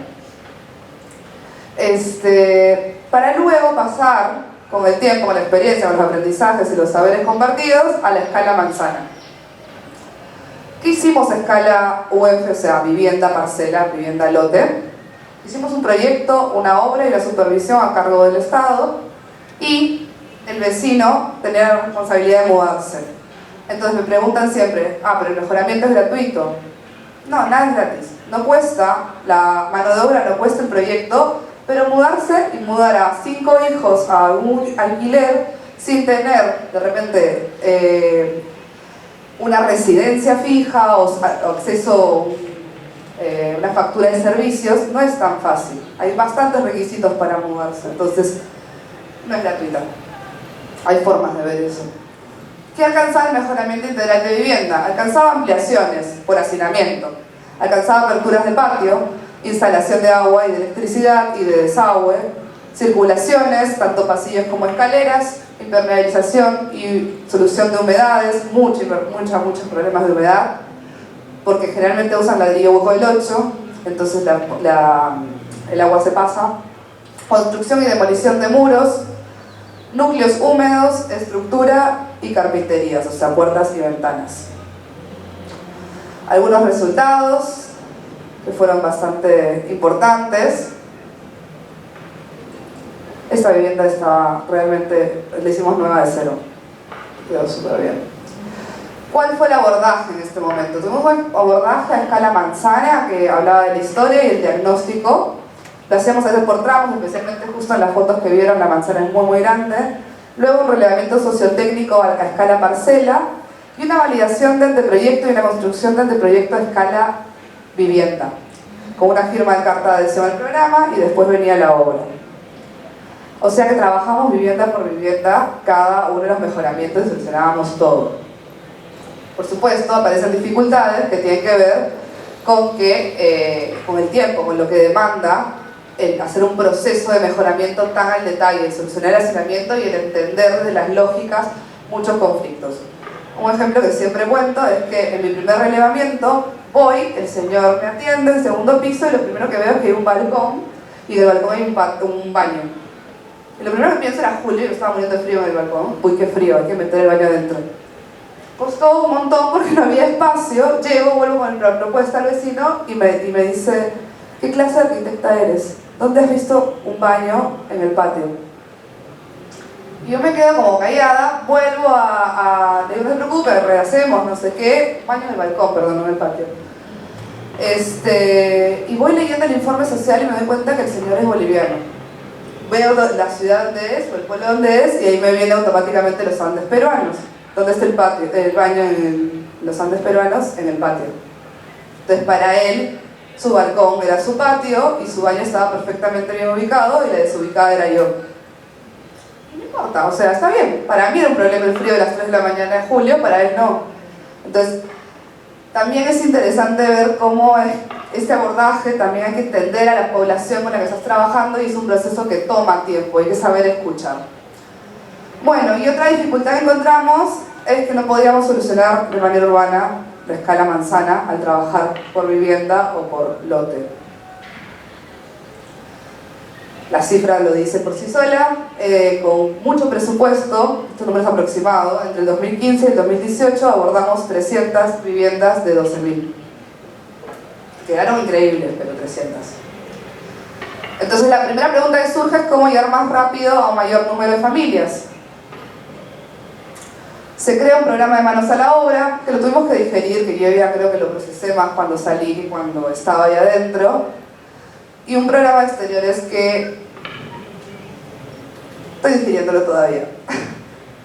El programa de manos a la obra entrega materiales, pero hace proyecto y hace supervisión de obra.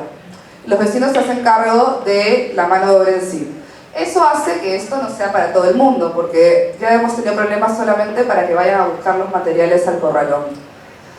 Y nada, si el vecino no está tecnificado, pues la mano de obra es costosa, ¿no? Pero se pudo avanzar más en los procesos de mejoramiento. Manos a la obra solamente hace reconfiguración interna, no se puede entrar si tienes un problema estructural, si necesitas ampliación por hacinamiento, si necesitas ventilación. Lo que hace es cocina, baños, instalaciones sanitarias eléctricas, impermeabilización, muros internos, contrapisos, carpetas isolados, o sea, contrapisos y pisos, carpinterías y pintura, si es que hay una limitante en la cantidad de plata que se entrega por familia, así que si es que alcanza se da la plata para la pintura. Algunos ejemplos en fotos. Y el programa de exteriores, que tiene una metodología, o que tenía, todos estos programas ya han ido cambiando, tenía una metodología de parcela que todo se hacía cargo del Estado. Proyecto, obra y supervisión de la obra.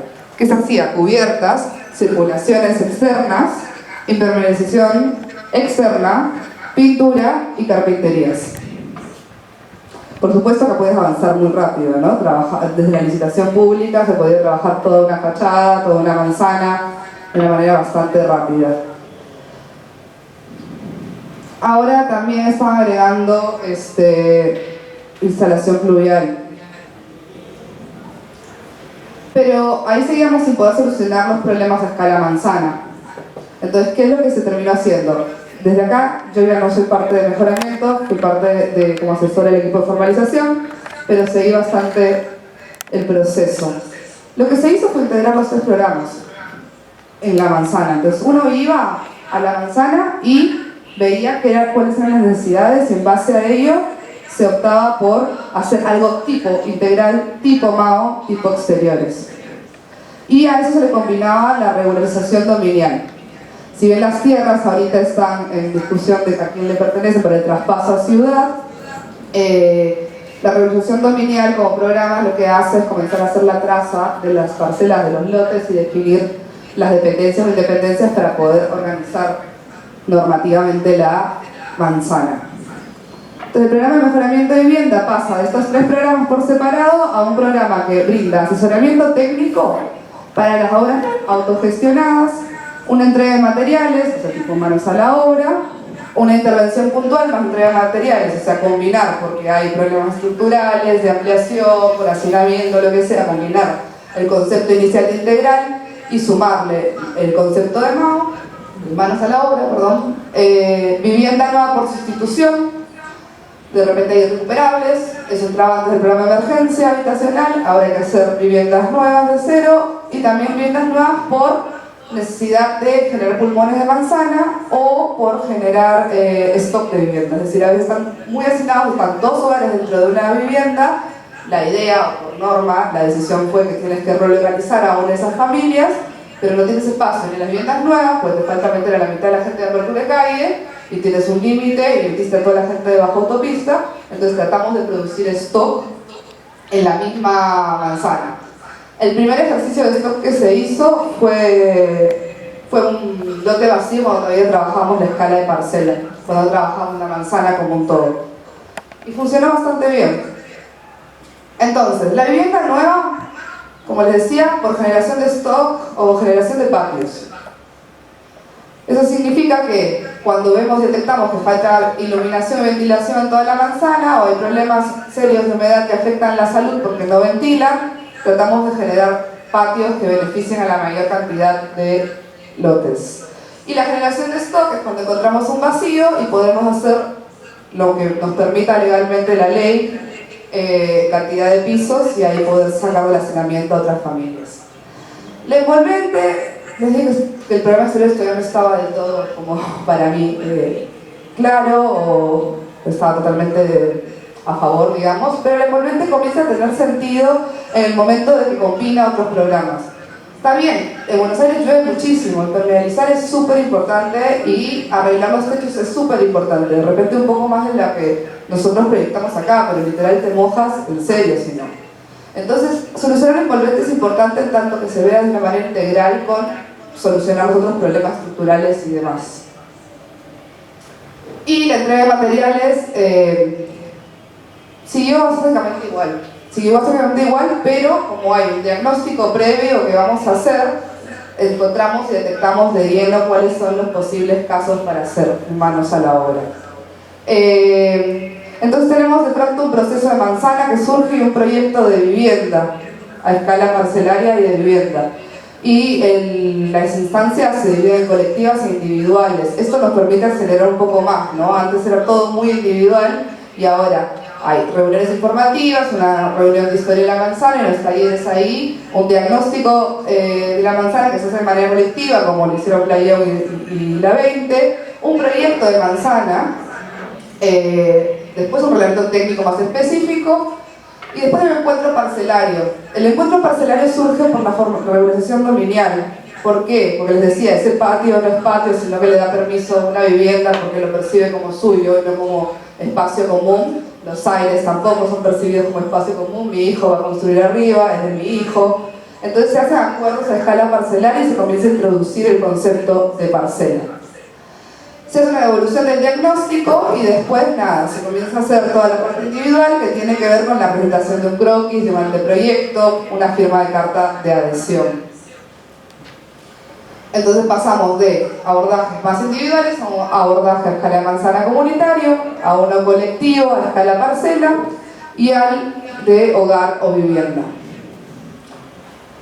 El diagnóstico que se hizo en este caso en particular, y lo que se está haciendo en todos los casos, es bueno, nosotros tuvimos algunos relevamientos, no tuvimos un censo como lo tuvo Playón y la 20, tuvimos un censo pero más de completamiento de encuesta que de un relevamiento urbano. Después, a la mitad, tipo en 2018, se hizo un relevamiento, una BTV, una verificación técnica de la vivienda con 100 estudiantes de la UBA.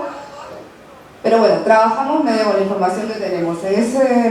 Con los estudiantes se logró relevar el 30% del barrio nomás. Bueno, hacemos un diagnóstico, identificamos la situación y las parcelas, identificamos los problemas estructurales dentro de las parcelas y las viviendas y identificamos estrategias de esponjamiento. Cuando hacemos referencia al esponjamiento hablamos de generación de patios, de vacíos. Con eso decimos, bueno, si vamos a esponjar, vamos a tener que sacar a este edificio acá y ponerlo acá, por ejemplo, en el amarillo. O vamos a tener que reconfigurar o reorganizar un nuevo frente urbano, porque justo esta es una manzana que da esa autopista en altura. Entonces, antes, acá, había otra manzana. Esto no era un frente. Entonces, de pronto, la luz se hizo. Nada, algunos ejemplos de intervenciones que se hicieron, más relacionadas a manos a la obra, algunas de ampliación y esta otra de generación de stock. Los ejemplos en fotos. Y acá traje algo que hice. Yo estuve mucho tiempo en esta manzana, en la manzana 22, cuando solamente había mejoramiento integral. Es una manzana súper grande, entonces es 5 veces más grande que la proporción de manzanas de baja autopista, que es la imagen anterior que les estaba mostrando. Así que podemos entender que esta manzana tiene 258 UFs estimadas y el universo estimado de baja autopista, con 18 manzanas es 940. Las obras que se lograron hacer en IPF 22 fueron 86.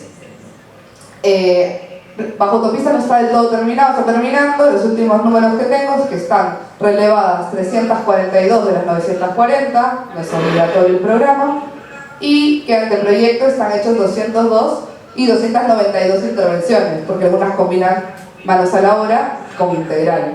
Entonces una vivienda puede recibir más de un tipo de intervención según las necesidades. Multiplicando por 3 y pico, vemos que hay un poco de diferencia entre estos números, pero no es tan grande, ¿no? La diferencia al final de cuentas es más o menos. Pero sí podemos ver que hay 18 manzanas a las que les llegó algún tipo de intervención versus en un plazo similar de tiempo a una manzana, o si queremos verla como a 5, porque es gigante. Entonces es una distribución interesante de los recursos del Estado y es una distribución interesante de tanto recurso humano como recurso económico, y es una distribución interesante del programa para que baje el territorio, ¿no? Entonces un poco de reflexiones, yo puse que Abordar las problemáticas habitacionales desde la escala manzana brinda una solución urbana a conflictos espaciales, promueve la generación de vacíos, el stock de la vivienda y permite abordar una mayor cantidad del territorio en un ciclo de los ciclos de mejoramiento, ¿no? Una vez que asignan la manzana y tenemos un periodo para hacerlo. La combinación de programas, es algo que pedíamos desde el principio, optimiza los recursos humanos y monetarios y ambos permiten escalarlo, ¿no? Que es un poco lo que les venía diciendo. Me surgen preguntas, que ahí invito a los chicos y los invito a todos, por supuesto, a sumarse. Y una primera pregunta es: ¿qué sucede con las familias que no tienen la posibilidad de pagar la mano de obra para el programa de entrega de materiales? Y que por criterios proyectuales no tienen hacinamiento, no tienen problemas estructurales, pero no tienen baño, por ejemplo. No entran al programa donde la obra la hace el Estado. ¿Cómo podría el Estado incluir a estas personas dentro del programa? ¿Se puede pensar en una forma organizada de autogestión de la mano de obra? Esa es la primera pregunta, no sé si quieren responderla o quieren decir algo de los chicos.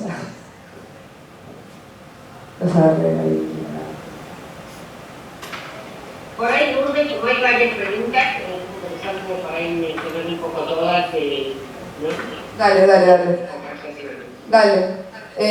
Bueno, la otra pregunta que me hice es si este abordaje contribuye a garantizar condiciones de igualdad al total de las viviendas del barrio. Una crítica importante fue nuestro pobre alcance durante los primeros años y cómo habíamos dado mucho a muy pocas familias y nada a otras, ¿no?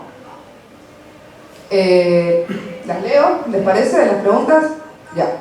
¿Cuál debería ser el alcance del Estado en miras a solucionar las condiciones mínimas de habitabilidad y garantizar derechos? ¿Son estos programas suficientes? ¿Garantizar condiciones mínimas de habitabilidad contribuye al ejercicio del derecho a la ciudad? ¿Cuál debe ser el rol del técnico en los procesos, proyectos de mejoramiento de vivienda?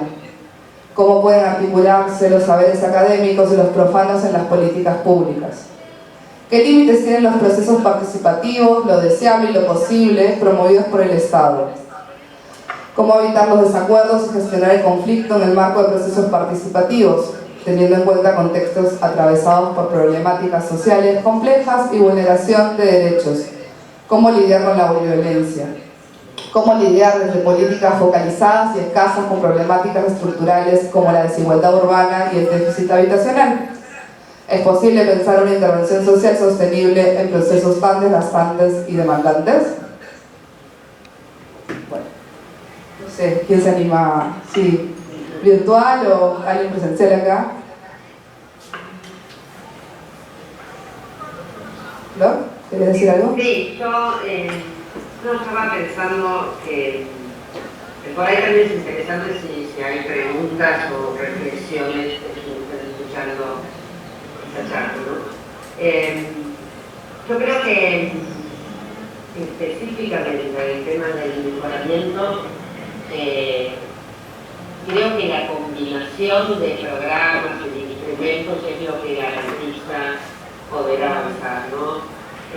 No todas las viviendas tienen las mismas características, no todas las familias tienen la misma situación socioeconómica o las distintas capacidades con respecto a la construcción. ¿Cómo hacer para que los programas sean lo más flexibles posible, lo más amplios posible, para poder acomodarse o adaptarse a cada una de estas situaciones diferentes, ¿no? Como vos mencionabas, hay una pregunta, bueno, si una familia no puede pagar la mano de obra o no puede pagar el préstamo también para el mejoramiento, lo mismo nos pasó con las viviendas nuevas, ¿no? Hay familias que sí podían pagar las viviendas nuevas porque tenían su costo a la ley de 30 años financiado, y cuando algunas familias no tenían esa posibilidad de estar más afectadas, bueno, surgió la posibilidad de hacer canje de vivienda. Quiere decir que familias que no estaban afectadas en el barrio, pero sí querían mudarse a una vivienda nueva, le dan el canje de su vivienda a la familia que estaba afectada pero no podía pagar la vivienda nueva. Y de esa manera resolvimos ese dilema de la situación socioeconómica de una familia que quería que mudarse. De la misma manera que, para no entrar en detalles, hay, seguro que sé que tiene muchas experiencia de esto, de programas de ayuda mutua, de autogestión, de mejoramiento, ¿no? Y de trabajo de autoconstrucción. Hay muchísimas alternativas que también desde el Estado se pueden implementar, ¿no? Yo ahí coincido con Flor, subo una cosita chiquita nomás, una aclaración. La mudanza, las viviendas nuevas, hubiese sido tan problemático por ahí subvencionar esa cuota que no podía llegar al vecino, pero sí los problemas que veíamos era el mantenimiento, el pago de despensas, de los servicios y demás. Ahí sí hubiese sido mucho más complicado hacer ese acompañamiento. Entonces, por eso quizás ese control no lado del barrio. Pero sí, esa aclaración nomás, porque si no sería un tema de eso, de llenar las cuotas en el caso que fuera necesario. Pero bueno, nos llevaba a otro problema, no más complejo. Sí, las despensas, ¿entiende, no? Sí. O sea, son los gastos comunes del edificio. Pero sí hay un cambio importante cuando se van las viviendas nuevas, porque hay un montón de acciones colectivas de mantenimiento, no solamente de pago de la luz de la escalera, sino del tanque, de la bomba para poner la presión. Y bueno, nada, hay un montón de problemas de ese estilo que un poco lo que decía Daniela con el tema de la posmudanza es interesante porque hay la necesidad de acompañar y de colectivizar un poco la forma de habitar, ¿no? Y se queda claro cuando muestro esas imágenes del pasillo, que no es pasillo, que lo perciben como privado, o los aires, ¿no? Parece. Sí, quizás ahí yo me sumaría en la aclaración más desde el inicio de los proyectos. Se consideró buscar siempre la unidad social, ese manejo de convivencia del espacio común, desde pocas unidades funcionales, tratar de reducir al mínimo posible. Ya directamente en el proyecto de los edificios, y no tienen ascensores, porque es una construcción muy fuerte, esas expensas. Y reducir esos gastos al mínimo posible y a la misma cantidad de vecinos para poder llevar adelante las conversaciones de administración mesadas. Creo que hay una pregunta. Sí, no son más que, no sé si es la pregunta, pero sí, visitando por lo menos la Villa 20 y la 31, sí me parecía interesante enfatizar las entradas, ¿no? La Villa 20 mostraban esas aperturas de calles que son realmente increíbles, es decir, está toda la manzana totalmente hacinada, sin espacios libres, sin posibilidad de pasar. Uno entraba a viviendas que estaban en el medio de la manzana, y entonces eso, hay todo un proceso participativo que ahí nos contaron Martín, en fin.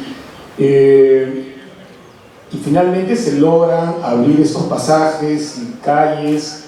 Hay todo un proceso, además, es súper interesante porque si bien hay una cosa a nivel más urbano primero, luego claro, al abrir las calles tienes que sacar viviendas, a veces cortas una vivienda en dos, la complementas, y tanto acá como en la 31 hay una parte de vivienda nueva. Entonces claro, la vivienda nueva permite tener como más maniobra de juego, eso me parece también bien interesante, mientras que en la 31 el abordaje es, no iba a mostrar porque había esta primera etapa con las escaleras exteriores que ustedes me contaban que era como la idea con la que venía la gente de la municipalidad de tener esos sistemas de escaleras exteriores con unas parrillas en los techos, y poco a poco se fueron dando cuenta que no era el camino, y entonces pasaron a una siguiente etapa que es un poco la de los programas que has estado mencionando. Entonces en la 31 este aprendizaje desde la unidad, y de la unidad finalmente terminan llegando a las modificaciones en la manzana, por eso que están un poco más retrasados en la apertura de calles. Entonces, había un equipo aparte para apertura de calles que no trabajábamos juntos, ahora sí. Y luego Florencia mostró al final una cosa en la que están trabajando ahora, que es cómo estas aperturas de calles, esos pasajes, pueden tener un componente, digamos, de arquitectura sostenible, introduciendo arquitectura verde. Y lo que yo les decía cuando estuve ahí, no me acuerdo si lo dije a ti, Lourdes, o a Martín, es cuando escriben el libro de todas esas experiencias, para poderlas conocer cada vez mejor, porque claro, son muy complejas porque hay la parte netamente arquitectónica y urbana, digamos, más físico-espacial, hay la parte, todo lo participativo, que es otra dimensión que es distinta en los distintos casos, y luego hay todo el tema de la gestión pública y cómo llegan los recursos.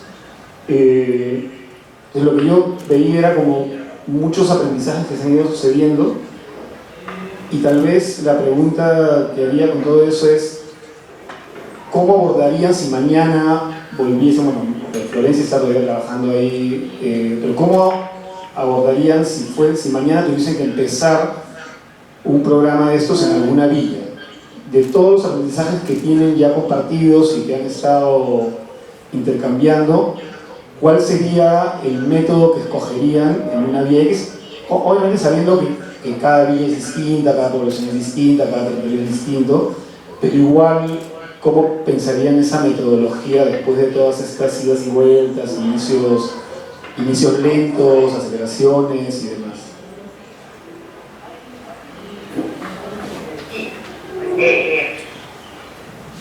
Muy interesante tu pregunta. El otro día también en una charla me preguntaban más o menos lo mismo, pero de otra manera, ¿qué hicieron mal? ¿Qué salió mal? ¿Qué habría que cambiar? ¿No? Y yo antes de contestar esto,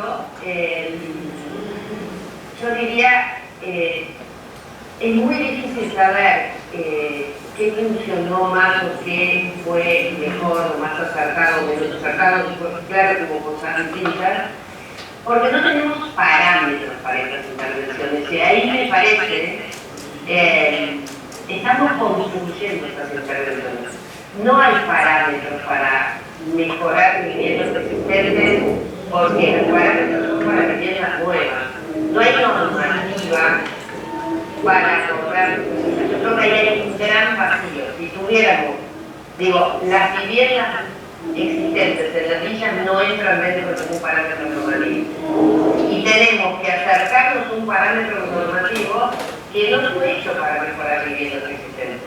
Entonces, ya a partir de esa brecha que hay, es muy difícil ir corriendo atrás de una normativa que no se acomoda a lo que necesitamos. En este sentido, todo es construcción nueva en el tema específicamente en el tema de villas, porque en el conurbano hay asentamientos que tienen otro tipo de planificación, otro tipo de organización, donde la intervención es mucho más fácil, entre comillas, porque la trama urbana lo permite, ¿no? Y con respecto a cómo haríamos el grupo, yo creo que una próxima intervención, yo creo que lo que aprendimos en este último tiempo, no sé, Tomás, si compartís o no, por ahí, desde su revisión, creo que por más que uno tenga todos los recursos del primer día, estos procesos llevan muchísimo tiempo y ese tiempo hay que dárselo para discutir ideas, para discutir, para generar debate.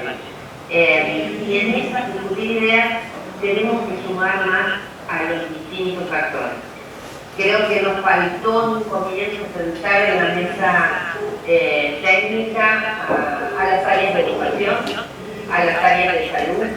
Estuvo muy concentrado en los actores de gobierno que tenían interés en las villas cuando deberían haber estado todos. Creo que es algo que habría que modificar. Si un proceso de urbanización es integral, y tienen que estar todos los actores sentados en la mesa. Otro de los temas es, me parece, hay partes que tienen que ejecutar el Estado y coordinar el Estado, las infraestructuras, la vivienda nueva, la producción de suelo, la adquisición de suelo. Pero hay otros procesos de mejoramiento que lo pueden realizar la comunidad, los vecinos, las familias, y ahí también creo que hay un vacío donde no se profundizó en todo este acompañamiento, ya sea en el tema del mejoramiento, ya sea el tema de el mejoramiento de la condición de los residuos en las villas, ya sea la producción del espacio público. Hay un montón de actividades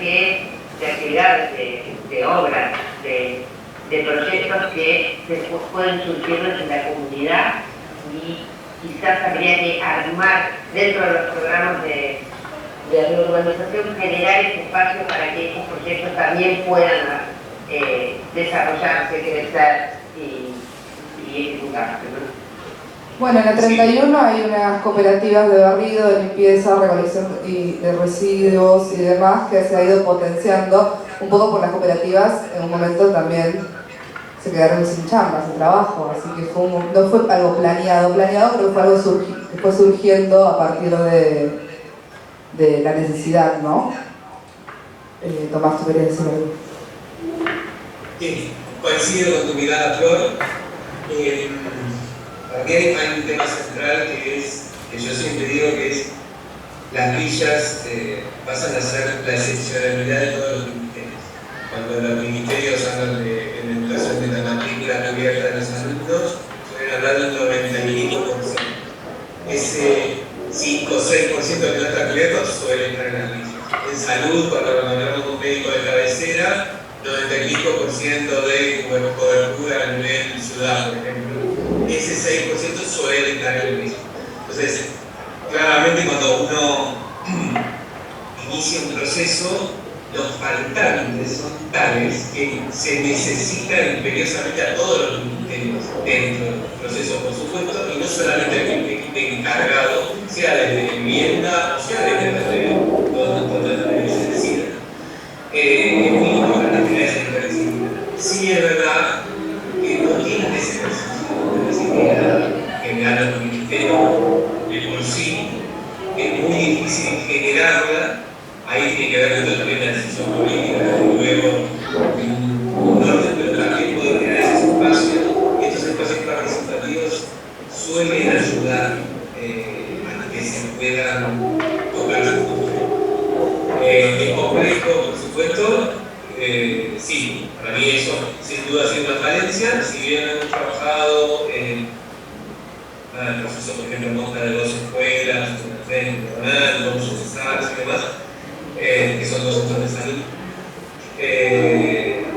sí es verdad que hay que profundizar absolutamente. Y algo que he pensado en el anterior es alguna línea discursiva que solemos utilizar en el barrio nosotros, es decir, Papa Francisco, que son los edificios, no son la solución habitacional, son una solución para que nosotros podamos crear la infraestructura necesaria para el barrio. Siempre aclaramos eso. Los edificios, nosotros no venimos a hacer complejos habitacionales, venimos a urbanizar el barrio, y en ese sentido lo primordial para nosotros es la infraestructura. Poder llegar con todos los servicios a cada una de las puertas es el núcleo central del proceso de la urbanización. A partir de eso, para esto y para lograr esto, los edificios, para poder generar ese espacio, para poder abrir esas calles. Y creo que sí, es mucho más interesante siempre comenzar desde el espacio colectivo, las villas, el espacio, desde luego que los vecinos, todo lo que es espacio público tiene una cierta reticencia por un montón de temas, inclusive seguridad, muchos temas que se suman, y sus casas suelen ser espacios cerrados.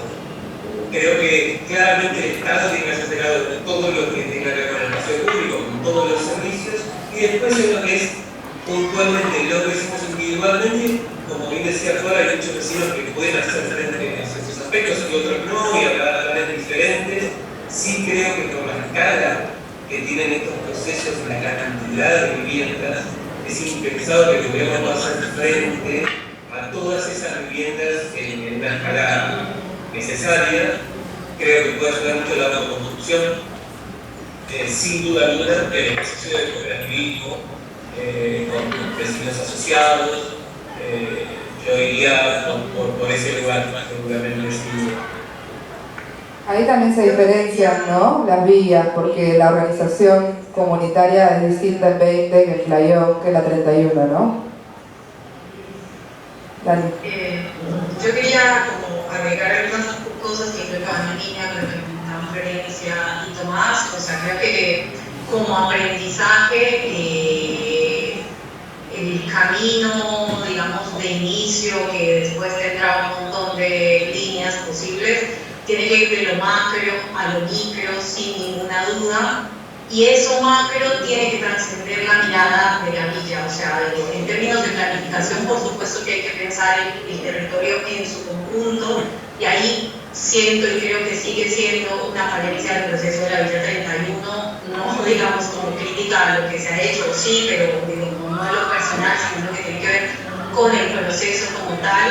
Es un proceso donde a 7 años las aperturas de calle no están pensadas, recién se están empezando a discutir, es decir, no hay un encuadre macro del proceso, donde ya se hicieron 1000 mudanzas y ninguna de ellas fue efectivamente para abrir una calle. Entonces, nada, creo que ese sigue siendo un problema y eso me lleva a pensar lo macro como también la macropolítica, o sea, qué motiva las intervenciones en cada uno de los barrios, de qué manera se llevan adelante y cómo se articulan con otras políticas públicas que trascienden a la villa como tal, qué relación tienen con otros proyectos de desarrollo urbano, qué relación tienen con la perspectiva política del gobierno que hay en este caso en la ciudad de Buenos Aires, pero aplicaría para cualquiera. Entonces, entender a las villas dentro de la trama urbana en su conjunto hace que esos procesos tengan también como la necesidad de garantizar el arraigo en el territorio a través de herramientas jurídicas debe ser también una prioridad si efectivamente lo que se quiere es garantizar que esas familias puedan seguir viviendo ese territorio, y eso me parece que es muy importante en todos los procesos. Así que nada, creo que esa mirada como general y macro es importante siempre en un proceso y sin duda la participación. De nuevo, soy muy crítica con el proceso de la 31, se dan cuenta, por supuesto, no por el trabajo de Lourdes, sino por el proceso en sí mismo, porque lo conozco de otro lugar. Es un proceso que la participación empezó, el proyecto empezó en el 2016 y en el 2019 recién se crea un consejo de gestión participativa, que es un consejo, no es una mesa de decisión, no toma decisiones, solo es consultado con relación a esas decisiones, y donde en realidad no se decide, no se llevan los temas de fondo del proceso. El gobierno de la ciudad toma las decisiones de manera autónoma y excluyendo la participación de vecinos y vecinas, y eso es sumamente notorio en los resultados del proceso. Entonces, sin un proyecto participativo que es muy complejo de realizar y que requiere esfuerzos de todas las partes, porque sostener mesas semana a semana, día a día es un trabajo enorme, tanto para el gobierno como para las vecinas, pero creo que es necesario en el marco de un proyecto de esta envergadura. Sí, totalmente de acuerdo contigo, Daniela. Un poco por eso también opté por hablar de mejoramiento. Creo, si tengo que elegir dos cosas, para no hacerla muy larga, de la 20 y de Playón, que para nosotros siempre algo a mirar y que no tuvimos desde el principio el espacio para poder gestionarlo de esa manera, es admirable cómo es la organización política del barrio de la 20. Lo que genera esos patios, lo que genera esa apertura de calles, esa organización política. Y que ellos hayan mapeado eso y hayan entendido cómo funciona es interesante. La 31 tiene delegados por manzana. 111 manzanas, lo hace súper difícil también de abordar desde la estrategia política. Y de Daniela y de Playón, yo diría que nosotras vivíamos juntas en una época de tu vida, Playón, entonces lo veía desde el día a día cómo lograban esas mesas participativas acordar cosas, ¿no? Que el 50% del vecino haga el quórum para que se discuta algo, el 70% sea el que lo tiene que aprobar, hace que sea posible aterrizar el territorio con el proyecto, ¿no? Así que yo tomaría esas dos cosas. Hay muchas más, pero bueno, para hacer un resumen y responder un poquito. No sé, si alguien más quiere preguntar.